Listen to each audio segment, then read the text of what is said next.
Hello everybody, dobrodošli nazad u Dota 2 biografije heroja, prevod na srpski.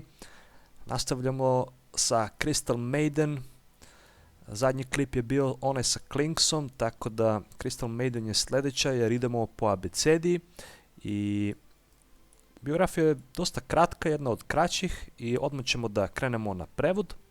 Kaže: rođena u kraljevstvu sa umerenom klimom, gde je odrasla sa svojom vatrnom starijom sestrom Linom, Rillai, odnosno Crystal Maiden, je ubrzo otkrila da joj je njena unutrašnja privlačnost ka elementima leda stvara probleme kako za nju samu, tako i za one oko nje.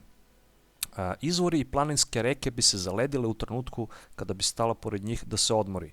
Zreli usevi bi bili ugriženi od strane mraza, a plodni voćnjaci bi se pretvorili u lavirinte od leda i padali bi na zemlju.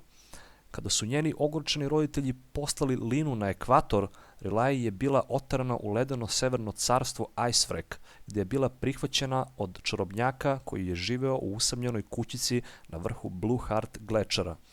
Nakon dužeg učenja, čarobnjak je proglasio Crystal Maiden spremnom da nastavi da vežba svoje moći sama, dok je on otišao u hibernaciju na 1000-godišnji san.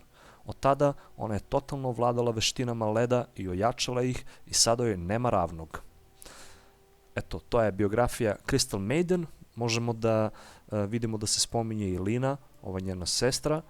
Baš me zanima kada budemo stigli do Linine biografije da li će i tamo da se pominje Crystal Maiden. I eto, drugari, to je to za sada. Vidimo se uskoro u narednom klipu. Pozdrav!